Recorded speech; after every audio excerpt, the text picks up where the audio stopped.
After 40 years as a high court judge, I hosted my retirement dinner. Just before the toast, I saw my ambitious nephew slip a white pill into my red wine. I pretended to drop my fork and swapped the goblets. 5 minutes later, he stood up to speak and, "I'm glad to have you here. Follow this story until the end and comment the city you're watching from, so I can see how far my story has reached." I never thought my retirement dinner would become the night I discovered who my nephew really was. After 40 years on the bench, I had seen every kind of betrayal, every form of deception that human beings could devise. But nothing had prepared me for what I witnessed in those few seconds at Le Bernardin that Thursday evening.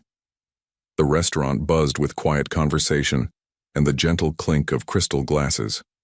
68 guests had gathered to celebrate my 4 decades as a judge in the county courthouse. Colleagues, fellow attorneys, court clerks, and family members filled the elegant dining room. Candles flickered on each table, casting warm shadows across the mahogany paneling that reminded me so much of my own library at home.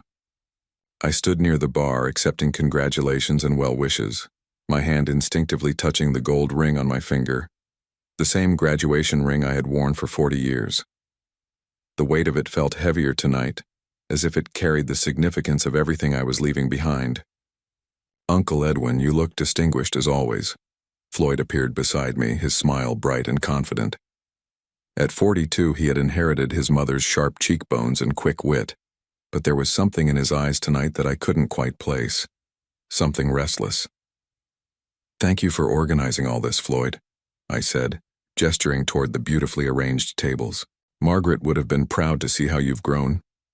His expression flickered for just a moment at the mention of his mother, my sister, who had passed away 30 years ago in that terrible car accident. Floyd had been only 12 then, a frightened boy who came to live with me because there was no one else. I had never married, never had children of my own, so raising him became the most important thing I had ever done. "She would have wanted you to have a proper send-off," Floyd said, adjusting his expensive tie. I noticed he was wearing the watch I had given him when he passed the bar exam, a Rolex worth $8,000. "After everything you've done for this community, for me, you deserve recognition." The sincerity in his voice warmed me, and I felt that familiar surge of paternal pride. This was the boy I had tutored through high school mathematics, the young man I had guided through law school, paying his monthly tuition of $3,200 without ever making him feel like a burden. Floyd had become everything I had hoped. A successful attorney with his own practice, a lovely wife named Victoria, a beautiful home in the suburbs.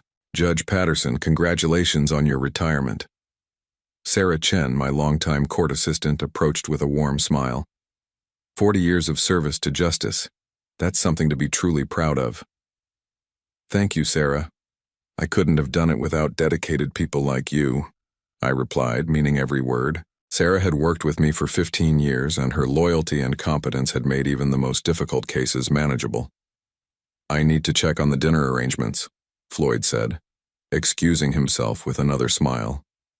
I watched him walk toward our table, where the place cards were arranged with military precision. He had always been detail-oriented, even as a child. I remembered helping him organize his school projects, watching him line up his pencils and notebooks with the same careful attention he now applied to his legal briefs. The evening progressed beautifully. Speeches were made, stories were shared, and I found myself genuinely moved by the outpouring of respect and affection from people whose lives had intersected with mine over the decades. Judge Harrison, my old mentor who was now 87, stood and spoke about the importance of integrity in the judicial system, his voice still strong despite his age. As we moved to our assigned seats for dinner, I felt a deep sense of satisfaction. This was how a career should end, surrounded by people who valued your contributions, who understood the weight of the decisions you had made, the responsibility you had carried. Floyd held out my chair for me, a gesture of respect that reminded me of the manners I had taught him as a teenager. "I took the liberty of ordering your favorite wine," he said, indicating the deep red liquid in the crystal glass beside my plate. "The 1987 Bordeaux from the case you've been saving for special occasions." I was touched by his thoughtfulness. That wine had been a gift from a grateful attorney 20 years ago, after I had ruled fairly in a particularly contentious divorce case. I had been saving it indeed, waiting for the right moment to open it. "That's very considerate of you," I said, settling into my chair. The familiar comfort of routine surrounded me, the weight of my suit jacket, the texture of the starched napkin, the soft murmur of conversation from the surrounding tables. Floyd took his seat to my right, Victoria beside him. She looked elegant as always, her dark hair pulled back in a sophisticated chignon, her emerald dress complementing her olive skin. They made a handsome couple, and I had often thought how proud Margaret would have been to see her son so well settled. "Uncle Edwin," Victoria said, reaching across to squeeze my hand. "Floyd has told me so many stories about growing up in your house. How you helped him with his homework every night, how you attended every school function." "He was easy to help," I replied, looking at Floyd with affection. "Always eager to learn, always asking the right questions." But as I reached for my wine glass, something caught my eye that made my blood turn to ice in my veins. Floyd was glancing around the table nervously, his fingers drumming against the white tablecloth. When he thought no one was looking, he reached into his jacket pocket and withdrew something small, a tiny white object that he palmed expertly. My years of observing human behavior in the courtroom had trained me to notice details others might miss, and what I saw made my heart pound with a rhythm I had never experienced before. With movements so quick they were almost invisible, Floyd leaned slightly toward my wine glass and dropped whatever he was holding into the dark red liquid. It dissolved instantly, leaving no trace except for a brief fizzing that could easily have been mistaken for the wine's natural carbonation. Time seemed to stop. The conversations around me became muffled as if I were underwater. The candlelight wavered, and I felt a strange disconnection from my own body, as if I were watching this scene unfold from somewhere else entirely. The boy I had raised, the nephew I had loved like a son, had just contaminated my drink with something. The implications crashed over me in waves, each one more devastating than the last. This wasn't a prank or an accident. The careful way he had checked to ensure no one was watching, the precise timing, the practiced motion, this was planned. Floyd straightened up, adjusting his cufflinks with casual confidence, and turned to smile at me. "Shall we toast to your retirement, Uncle Edwin? To the end of one chapter and the beginning of another?" I stared at him. This man I thought I knew better than anyone else in the world. The face that had looked up at me with trust when he was 12. The young man who had hugged me tearfully when he passed the bar exam. The nephew who called me every Sunday to check on my health and ask about my week. "Yes," I managed to say, my voice sounding strange to my own ears. "A toast sounds perfect." My hand trembled slightly as I reached for my glass, but I caught myself before Floyd could notice. 40 years of maintaining composure on the bench served me well in this moment. I had learned to keep my expression neutral even when hearing the most shocking testimony, even when facing the most difficult decisions. But inside, my world was crumbling. The trust that had been the foundation of our relationship for 30 years was dissolving as quickly as whatever substance Floyd had placed in my wine. I needed time to think, to understand what was happening and why. Most importantly, I needed to figure out what to do next. Because if Floyd was capable of this, whatever this was, then everything I thought I knew about him was a lie. As I sat there holding my tampered wine glass, my mind raced backward through the months leading up to this moment. How had I missed the signs? How had a man who had spent 4 decades reading people, interpreting their motivations and detecting their deceptions, failed to see what was happening in his own family? The first warning should have been Floyd's sudden interest in my estate planning. 3 months ago, he had brought up the subject during one of our regular Sunday dinners at my house in Richmond Hill. We were sitting in my library, surrounded by the floor-to-ceiling shelves of law books and case studies that had been my constant companions for so many years. "Uncle Edwin," he had said, setting down his coffee cup on the mahogany side table, "have you given any thought to updating your will recently?" I remember being slightly surprised by the question. "My will is current, Floyd. Why do you ask?" "Well, tax laws change. Estate planning strategies evolve," he had replied, his tone casual but his eyes sharp with something I now recognized as calculation. "I just want to make sure you're taking advantage of all available options. You've worked so hard to build what you have. It would be a shame if poor planning meant losing a significant portion to unnecessary taxes. At the time, his concern had seemed natural, even touching. Here was my nephew, a successful attorney in his own right, wanting to ensure that my life's work would be preserved and properly distributed. I had felt grateful for his attention to such matters. "I appreciate your concern," I had told him that evening, "but my attorney handles those details. Everything is properly structured." Floyd had nodded, but I noticed he had pressed further. Of course. I just thought, given my background in estate law, maybe I could review everything, just to give you peace of mind." I should have wondered why he was so eager to examine my financial affairs. Instead, I had been pleased by his initiative, interpreting it as evidence of his maturity and professional competence. The second sign had come 6 weeks later.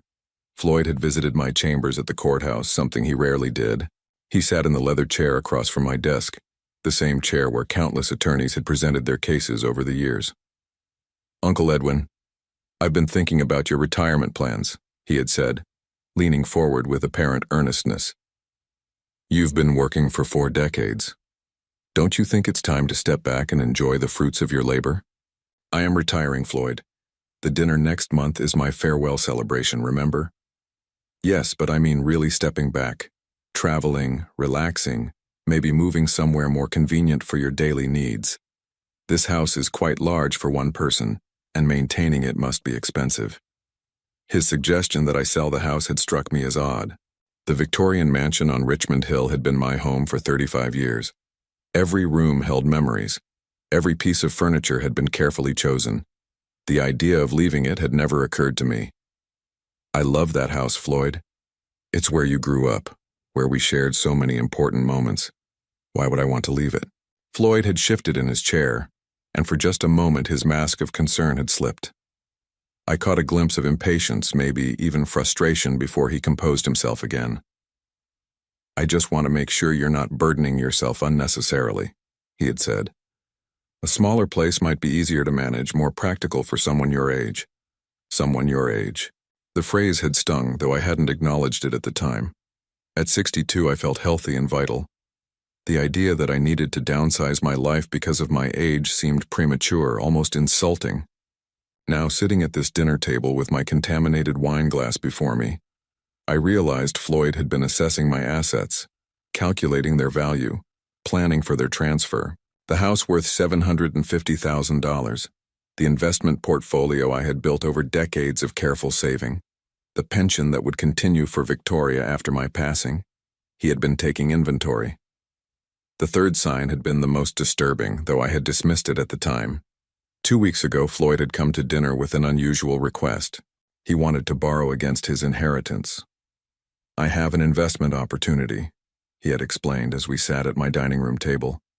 "A real estate development that could triple the initial investment within 2 years. But I need capital quickly, and my liquid assets are tied up in the practice." "What kind of investment requires such urgency?" I had asked. Floyd's explanation had been vague, filled with terms like time-sensitive opportunity and exclusive access. When I pressed for details, he had become evasive, almost defensive. "I understand you need to be careful, Uncle Edwin.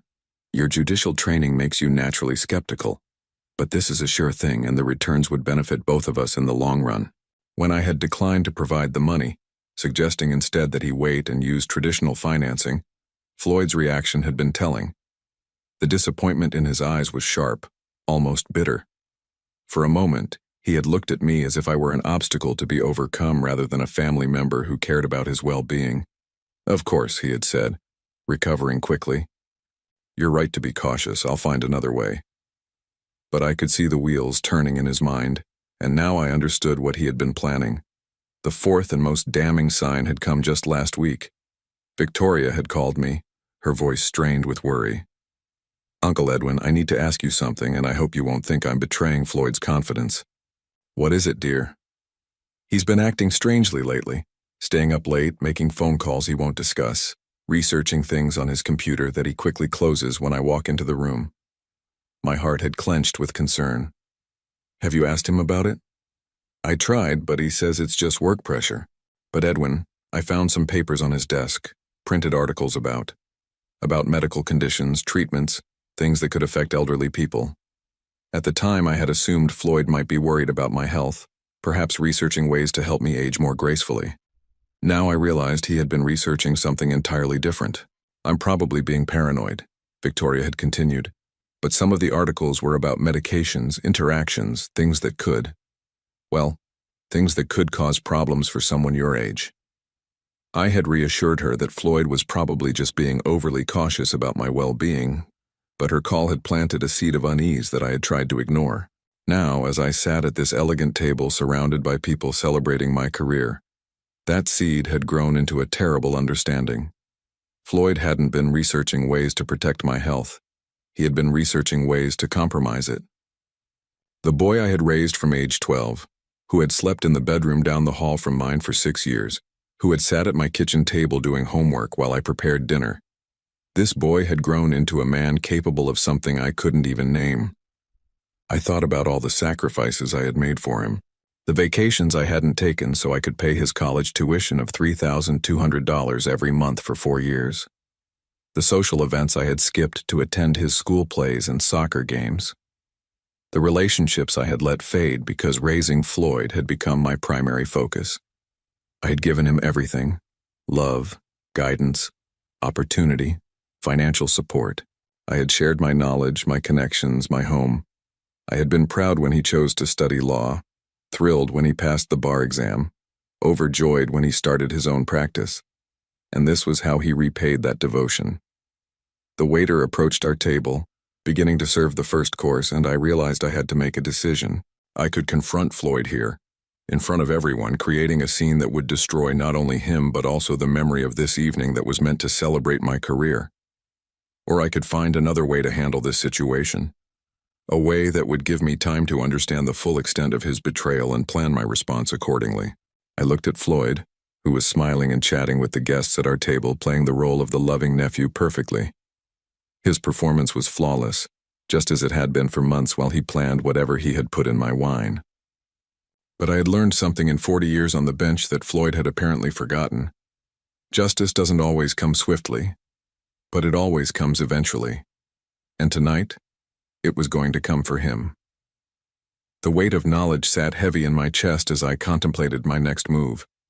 Around me, the dinner continued with its elegant rhythm. Guests laughing, waiters serving the first course, crystal glasses catching the warm candlelight. But my world had narrowed to the contaminated wine glass sitting inches from my hand, and the nephew who had just revealed his true nature. Floyd was engaged in animated conversation with Judge Harrison about recent changes in corporate law, his voice confident and professional. To anyone watching, he appeared to be the perfect nephew, attentive, successful, devoted. But I could see through the performance now, and what I saw chilled me to the bone. I needed to act, but I also needed to be smart about it. 40 years on the bench had taught me that hasty decisions often led to regrettable consequences. This situation required the same careful consideration I had applied to the most complex legal cases. "Uncle Edwin, you seem quiet tonight," Victoria observed, her dark eyes filled with genuine concern. "Are you feeling all right?" The irony of her question wasn't lost on me. Here was Floyd's wife worried about my well-being, while her husband sat beside her having just tampered with my drink. Did she know? Was she part of this? Or was she as deceived as I had been? "Just reflecting on the evening," I replied, managing a smile. 40 years of memories tend to flood back at moments like this. Floyd glanced at me and I caught something in his expression. Anticipation, maybe even excitement. He was waiting for me to drink the wine, waiting to see the results of whatever he had put in it. The realization made my stomach turn, but I kept my face carefully neutral. "You should try the wine, Uncle Edwin," Floyd said, raising his own glass.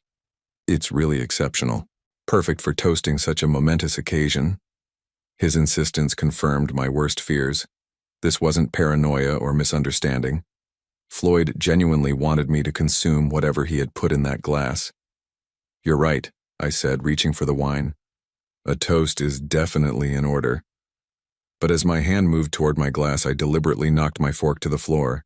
The silver utensil clattered against the hardwood, drawing the attention of everyone at our table. How clumsy of me, I said, bending down to retrieve the fork. In that moment, hidden beneath the white tablecloth, I executed a maneuver that would have impressed any magician. With movements honed by decades of handling evidence in courtrooms, I switched my contaminated wine glass with Floyd's clean one. The exchange took less than 3 seconds, invisible to everyone above the table. When I straightened up, fork in hand, my heart was pounding but my expression remained calm. Years of maintaining judicial composure under pressure served me well. I had learned to hide my reactions when hearing shocking testimony, when facing attempts at intimidation, when making decisions that would alter people's lives forever. I should ask for a clean fork, I said to the waiter, who immediately provided one. Floyd was watching me with barely concealed impatience. Now about that toast, he said, lifting what he believed was his own glass but was actually mine, the one that had originally contained whatever substance he had added. Absolutely, I replied, raising what had been his glass, the clean one. The twisted justice of the situation wasn't lost on me. For 30 years I had taught Floyd about right and wrong, about consequences and accountability. Now he was about to learn those lessons in the most direct way possible. To Judge Edwin Harrison, Floyd announced, standing and holding his glass high. His voice carried across our section of the restaurant, drawing smiles and attention from nearby tables. A man who has dedicated his life to justice, who raised me when I had nowhere else to turn, who showed me the meaning of integrity and honor. The words sounded beautiful, heartfelt even. If I hadn't just witnessed his betrayal, I might have been moved to tears. Instead, I felt sick listening to him speak about integrity while holding a glass that contained evidence of his complete lack of it. Uncle Edwin taught me that every action has consequences, Floyd continued, his eyes meeting mine. That we must be prepared to face the results of our choices, good or bad. The irony of his words was almost unbearable. He was about to experience exactly what he had just described, though not in the way he expected. He showed me that family is the most important thing in life, Floyd went on, his voice growing more emotional. That love and loyalty should guide our decisions, and that we should always protect those we care about. Several guests were dabbing at their eyes now, touched by what they perceived as a nephew's heartfelt tribute to his beloved uncle. If only they knew the truth. So here's to you, Uncle Edwin, Floyd said, raising his glass higher. Thank you for everything you've given me. Thank you for making me the man I am today. The applause that followed was warm and sincere. Guests raised their glasses in solidarity, creating a beautiful tableau of respect and affection. I stood as well, holding my clean glass, and nodded acknowledgement to the room. Thank you all, I said, my voice steady despite the chaos in my heart. Your words mean more to me than you could know. Floyd smiled at me with what appeared to be genuine love, then brought his glass, the contaminated one, to his lips and drank deeply. I watched in fascination as he consumed a significant portion of the wine, apparently savoring its taste. Excellent choice, he said to me, setting the glass down. This vintage is truly special. Yes, I agreed, taking a small sip from my own clean glass. It certainly is. The dinner continued around us. The first course was served, a delicate seafood appetizer that I could barely taste. My attention was entirely focused on Floyd, watching for any signs that whatever he had put in the wine was beginning to affect him. Initially, nothing seemed different. Floyd continued his conversations, charming the other guests with stories about his legal practice and asking thoughtful questions about their own careers. He was performing his role perfectly, just as he had been performing the role of loving nephew for who knows how long. But as the minutes passed, I began to notice subtle changes. Floyd's speech became slightly less precise. His gestures grew more expansive, less controlled. When he reached for his water glass, his hand trembled almost imperceptibly. Are you feeling all right, darling? Victoria asked, placing her hand on his arm with obvious concern.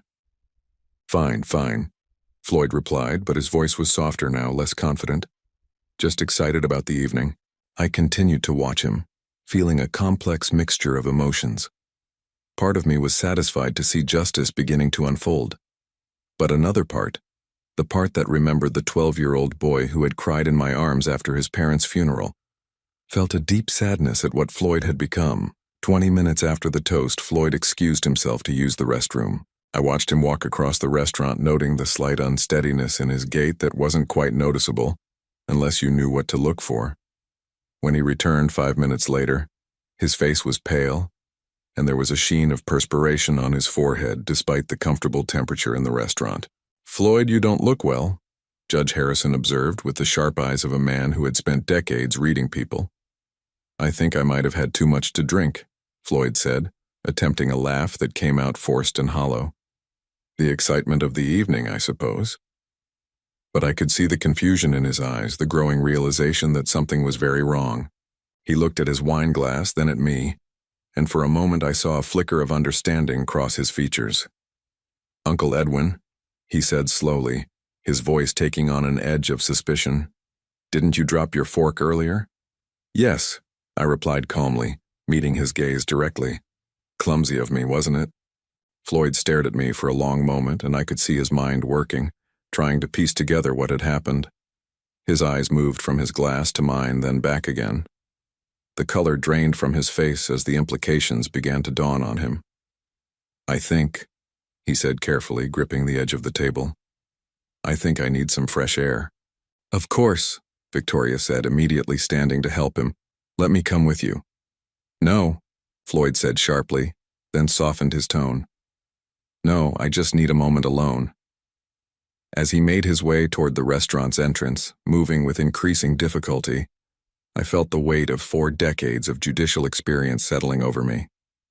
I had just witnessed justice in its purest form, a man facing the exact consequences he had intended for someone else. What happened next unfolded like a slow-motion disaster that I could see coming but felt powerless to prevent. Floyd had been outside for nearly 15 minutes when Victoria began to show real concern. "I should check on him," she said, rising from her chair with obvious worry. "He's never been one to get sick from wine." "Perhaps we should all step outside for some air," Judge Harrison suggested, his weathered face creased with concern. "The evening has been quite emotional." Before anyone could respond, Floyd appeared in the doorway of the restaurant. The transformation in his appearance was startling. His usually perfect hair was disheveled, his expensive tie was loosened, and his face had taken on a grayish pallor that made him look far older than his 42 years. He moved slowly back to our table, one hand trailing along the wall for support. Several diners from other tables glanced up with curiosity, sensing that something was amiss. "Floyd, my God, what happened?" Victoria jumped up to help him, her voice tight with alarm. "I'm fine," he said, but his words were slightly slurred now, and the tremor in his hands was becoming more pronounced. "Just need to sit down for a moment." As he lowered himself into his chair, I could see the confusion and growing panic in his eyes. Whatever he had put in my wine was affecting him far more severely than he had anticipated. The irony wasn't lost on me. Floyd had miscalculated the dosage, perhaps assuming that my age would make me more vulnerable to whatever substance he had chosen. "Should I call a doctor?" Sarah Chen asked from across the table, her natural concern for others overriding any confusion about the situation. "No, no," Floyd said quickly, too quickly. "I just need water." But even as he reached for his water glass, his coordination failed him. The glass slipped from his trembling fingers and shattered against his dinner plate, sending crystal shards across the white tablecloth. The sound drew attention from every table in our section of the restaurant. A collective gasp arose from our guests. Victoria immediately knelt beside Floyd's chair, her dark eyes wide with fear. "Darling, you're scaring me. Tell me what's wrong." For a moment, Floyd's gaze met mine across the table. In his eyes, I saw the full realization of what had occurred. He understood that I had discovered his plan and turned it back on him. But more than that, I could see the dawning comprehension that whatever he had intended for me was now coursing through his own system. "Uncle Edwin," he whispered, his voice barely audible above the concerned murmur of voices around us. "I need to talk to you. Alone." The desperation in his tone was unmistakable. Here was a man who had just realized that his carefully laid plan had backfired spectacularly, and who was beginning to face consequences he had never imagined for himself. "I think you should focus on feeling better first," I replied calmly, though my heart was racing with adrenaline. "Perhaps some fresh air would help?" Floyd tried to stand, but his legs wouldn't support him properly. He gripped the table's edge, his knuckles white with the effort of remaining upright. "Something's wrong," he said, no longer trying to hide his distress. "Something's very wrong." Judge Harrison, with his decades of experience reading people and situations, leaned forward with sharp attention. "Floyd, you mentioned earlier that you might have had too much to drink, but this seems like something more serious. Are you taking any medications that might interact with alcohol?" The question hit Floyd like a physical blow. His face went even paler, and I could see him struggling to find an answer that wouldn't reveal the truth. He began, then stopped. His breathing was becoming labored, and small beads of sweat were forming on his forehead, despite the comfortable temperature in the restaurant. Victoria placed her hand on his arm, her concern deepening. "Floyd, you're frightening me. Please let someone call for medical help." "No!" The word came out sharper than Floyd intended, drawing even more attention from nearby tables. Restaurant staff were beginning to hover nervously at the edges of our section, clearly uncertain about how to handle the situation. I watched all of this unfold with a mixture of fascination and deep sadness. This wasn't how I had wanted the evening to end. Part of me had hoped that confronting Floyd privately might have led to a confession, perhaps even to understanding why he had chosen this path. Instead, his plan had collapsed publicly, in front of 68 people who had gathered to celebrate my career. "Floyd," I said quietly, leaning toward him, "perhaps you should tell us exactly what you think might be causing this reaction. It might help if medical professionals know what they're dealing with." His eyes widened at the implication of my words. I was offering him a chance to confess, to explain what he had put in the wine so that appropriate help could be provided. But confession would mean admitting to everyone present what he had attempted to do to me. I can't. Floyd struggled with the words, his moral cowardice warring with his growing physical distress. That's when Judge Harrison demonstrated why he had been such a respected jurist for over 50 years. With the sharp instincts that had made him legendary in the legal community, he looked from Floyd to me, then back to Floyd, and I could see understanding dawning in his wise old eyes. "Young man," Judge Harrison said in the authoritative tone that had commanded respect in courtrooms for decades, "I suggest you tell us immediately what substance you've ingested, because your condition appears to be deteriorating rapidly." The directness of the question coming from such a respected figure seemed to break something inside Floyd. His carefully constructed facade finally crumbled completely. "I didn't mean for this to happen," he said, his voice cracking with desperation. "It was supposed to be. It wasn't supposed to affect me." A shocked silence fell over our table. Victoria stared at her husband with growing horror, beginning to piece together the implications of his words. "What wasn't supposed to affect you?" she asked, her voice barely above a whisper. Floyd looked around the table at all the faces staring at him, people who had known him for years, who had watched him grow up, who had celebrated his achievements and considered him family. The weight of their scrutiny seemed to crush him. "The wine," he finally admitted, the words tumbling out in a rush. "I put something in Uncle Edwin's wine, but he switched the glasses when he dropped his fork. I drank it instead." The collective intake of breath from our table was audible even over the restaurant's ambient noise. Victoria's hand flew to her mouth, her face going pale with shock. Sarah Chen sat back in her chair as if she'd been struck.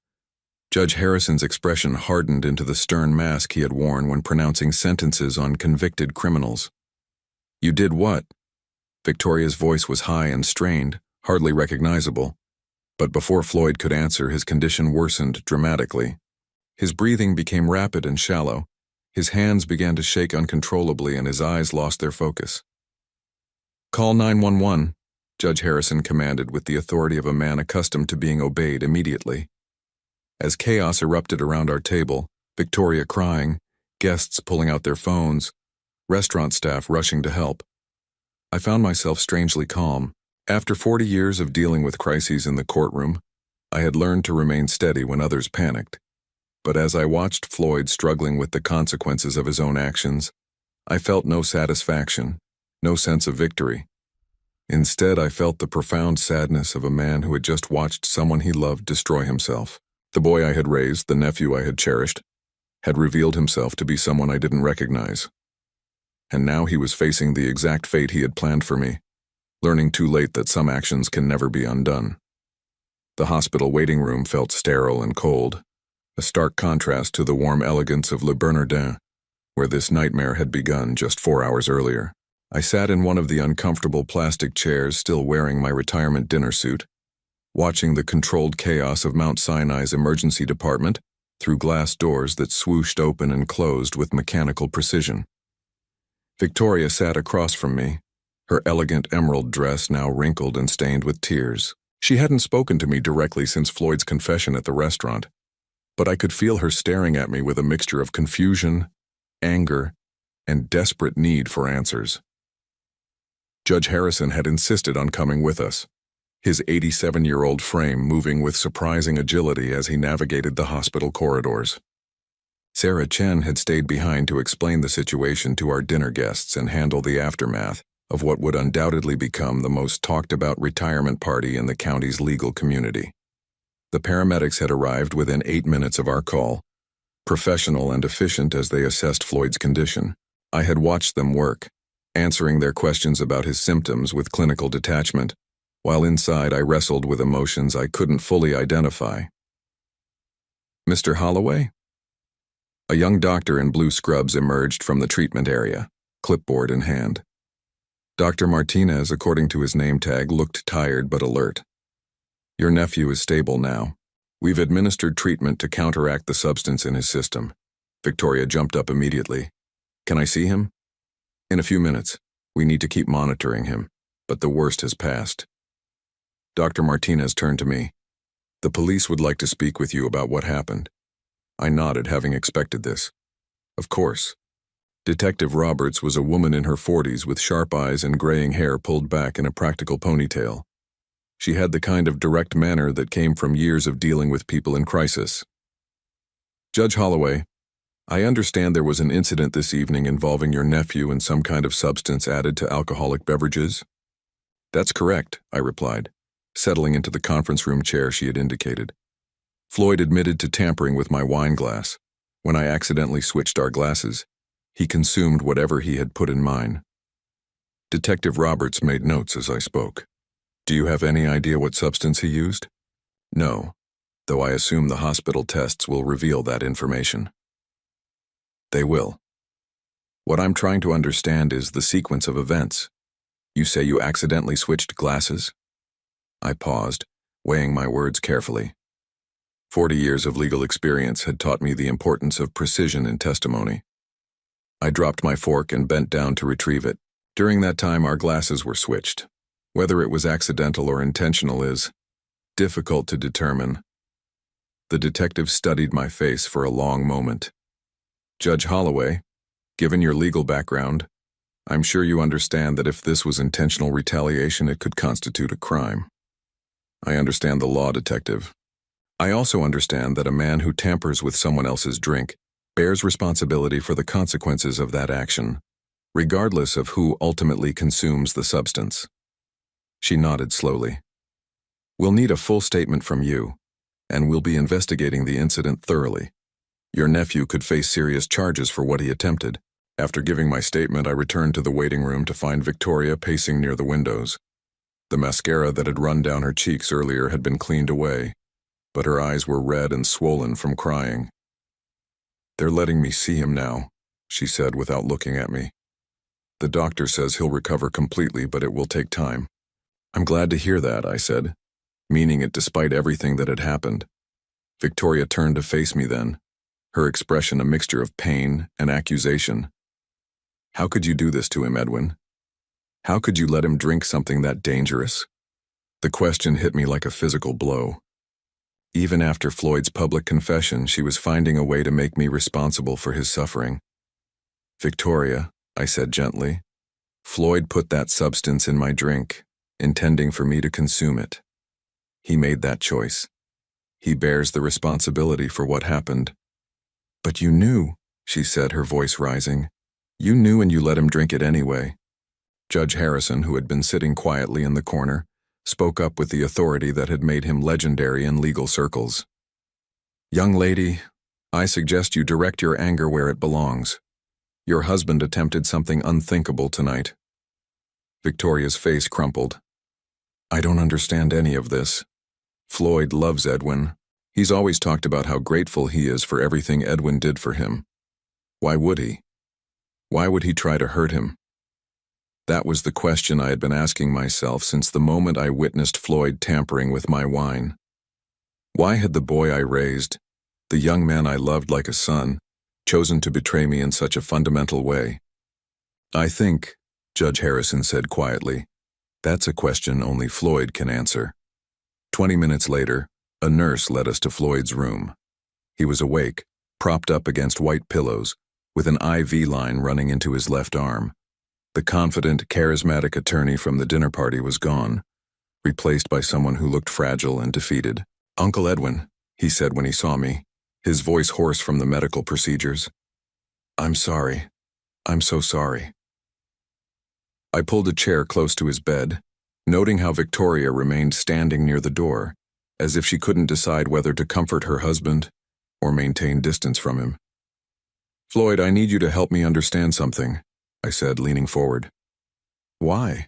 What drove you to do this? He closed his eyes, and when he opened them again, they were filled with tears. The practice is failing, Uncle Edwin. I'm drowning in debt. Victoria doesn't know how bad it is. I've been hiding it from everyone.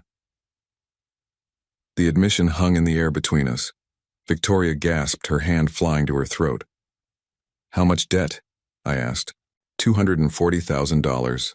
Bad investments, poor financial decisions, clients who didn't pay. It snowballed faster than I could control it. I felt a familiar heaviness in my chest, the same feeling I had experienced when sentencing young offenders whose lives had been derailed by poor choices and circumstances beyond their control. So you thought the solution was to... What exactly? What did you put in my wine? Floyd's face flushed with shame. Something I got from a client who couldn't pay his fees. He said it would cause someone to become disoriented, maybe lose consciousness for a while. I thought if you had some kind of medical episode, maybe a mild stroke or heart incident, you might decide to restructure your estate, maybe give me early access to my inheritance. The calculated coldness of his plan was breathtaking. He hadn't just intended to harm me. He had planned to use my supposed medical crisis as leverage to extract money from me. Floyd, Victoria whispered from the doorway, her voice breaking. You planned to fake a medical emergency to manipulate inheritance money?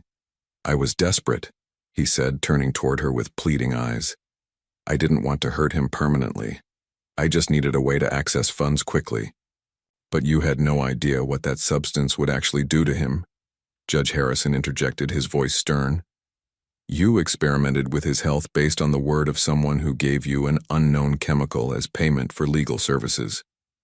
Floyd's shoulders sagged as the full weight of his actions settled over him. I know how it sounds.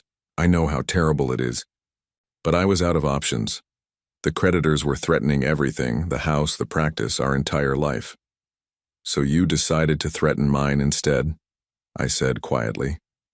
He looked at me then with the same expression he had worn as a 12-year-old boy when he had broken something valuable and was waiting for punishment. But this wasn't a broken vase or a missed curfew. This was a betrayal that cut to the very core of everything I had believed about our relationship. I never meant for it to go this far, he whispered. When I saw you switch the glasses, I thought about stopping you. But I was too afraid of what would happen if you found out what I had done. So you drank it yourself and hoped for the best? I panicked. I didn't know what else to do. Victoria moved closer to the bed, her face a mask of devastation. Floyd, you've destroyed everything.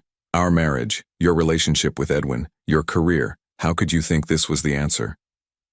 Because I was a coward, Floyd said simply.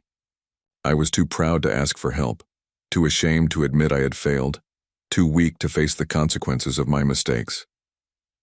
I sat back in my chair, processing everything he had told me.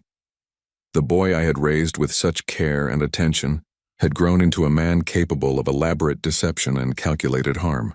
But more than that, he had become someone who would rather risk destroying the people he claimed to love than admit his failures and ask for help. "What happens now?" Victoria asked, looking between Floyd and me. "Now," I said, standing up slowly. "Floyd faces the consequences of his choices.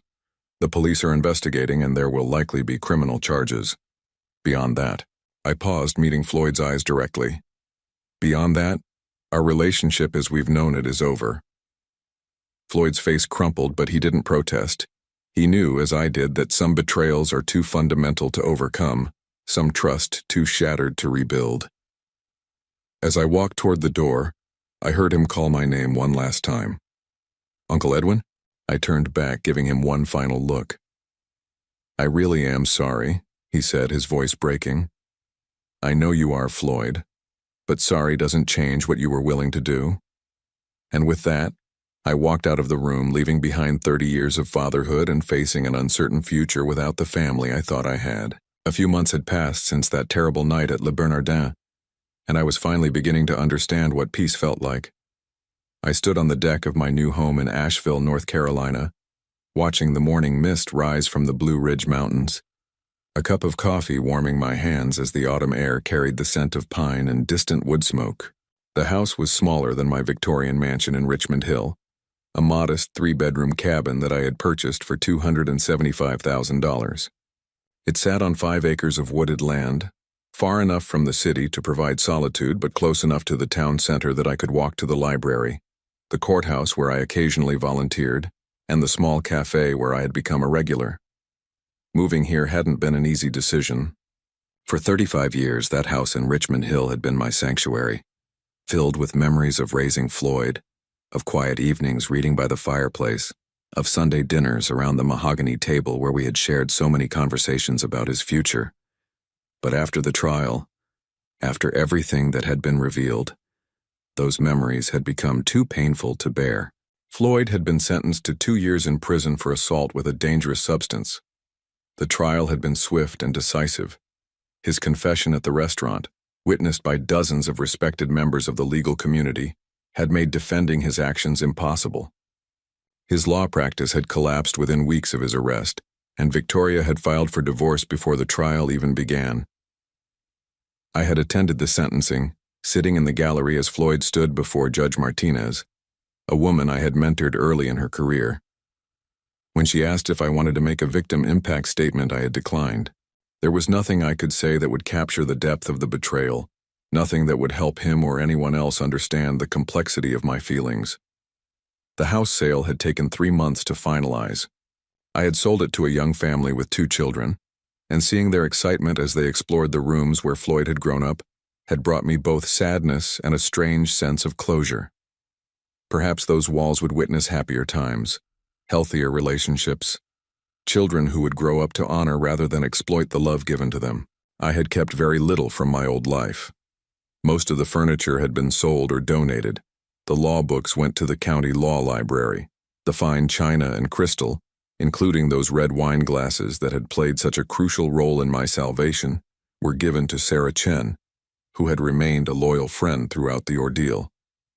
But I had kept a few things. The photograph of my sister Margaret, Floyd's mother, still sat on my bedside table. The carving set my father had given me when I graduated from law school remained in my kitchen drawer.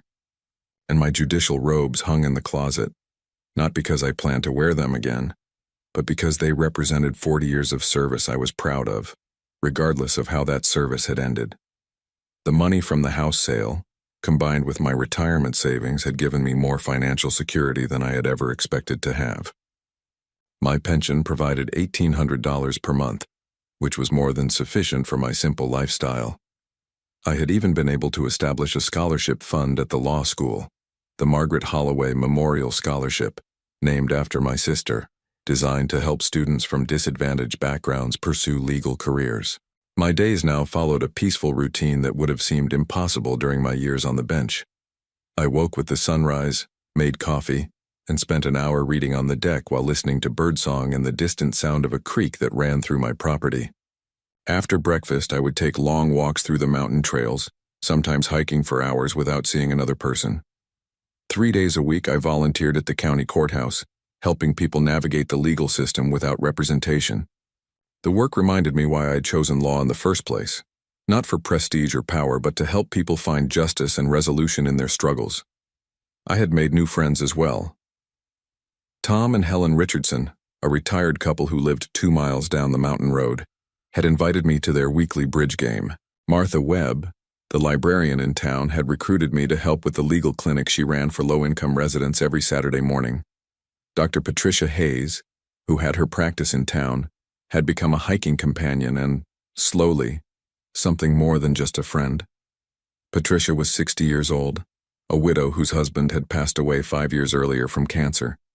She was intelligent, kind, and had a quiet strength that reminded me of my sister Margaret. We had met at the farmer's market, where she was buying vegetables for what she later told me was a disastrous attempt at making vegetable soup. I had offered to share my own recipe, which had led to dinner at my house, which had led to many more dinners and long conversations about life, loss, and the possibility of new beginnings. "You seem lighter," she had told me one evening as we sat by my fireplace, watching the flames dance against the stone hearth I had built myself during my first month in the cabin. "Lighter? Like you're carrying less weight. When I first met you, there was something heavy in your expression, something you were always thinking about. It's gone now." She was right. The burden of responsibility I had carried for Floyd's well-being, the constant worry about his choices and his future, the guilt over whatever mistakes I might have made in raising him, all of that had finally lifted. I was no longer responsible for anyone's life but my own, and that freedom was both terrifying and liberating. I had received one letter from Floyd during his incarceration. It had arrived 3 months after the trial, forwarded by my attorney since Floyd didn't have my new address. The letter was 7 pages long, filled with apologies, explanations, and requests for forgiveness. He wrote about his regrets, his plans for rehabilitation, his hopes that we might someday reconcile. I had read it twice, then filed it away without responding. Some bridges once burned cannot be rebuilt. Some trust once broken cannot be repaired. Floyd would have to find his way forward without my guidance or support, just as I was learning to find my way forward without the identity of being his protector and provider. The most surprising aspect of my new life was how little I missed my old one. I had expected to feel lost without the structure and purpose that had defined my existence for so many decades. Instead, I felt discovered, as if I was finally meeting the man I had always been beneath the roles I had played.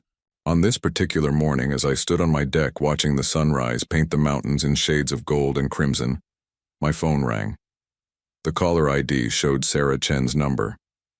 "Good morning, Sarah," I answered, settling into my deck chair. "Judge, Edwin, I hope I'm not calling too early." "Not at all. What can I do for you?" "I wanted to let you know that Floyd was released yesterday. He served 18 months of his sentence and got early release for good behavior." I felt a familiar tightness in my chest, but it passed quickly. "Thank you for letting me know." "He asked me if I knew how to reach you. I told him I didn't, and that even if I did, I wouldn't share your information without your permission. You did the right thing." There was a pause. "Edwin, he seemed different, older, quieter.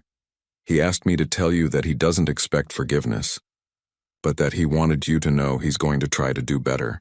I closed my eyes, feeling the warmth of the morning sun on my face.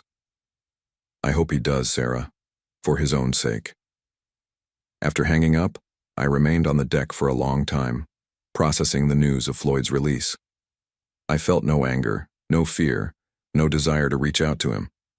I felt only a kind of sad closure, like the end of a book I had been reading for 30 years. At noon, Patricia arrived with hiking boots and a backpack filled with sandwiches and water bottles. We planned to explore a new trail that led to a waterfall Tom Richardson had told us about. "You look peaceful today," she said, kissing my cheek as she set down her pack. "I feel peaceful," I replied, meaning it completely.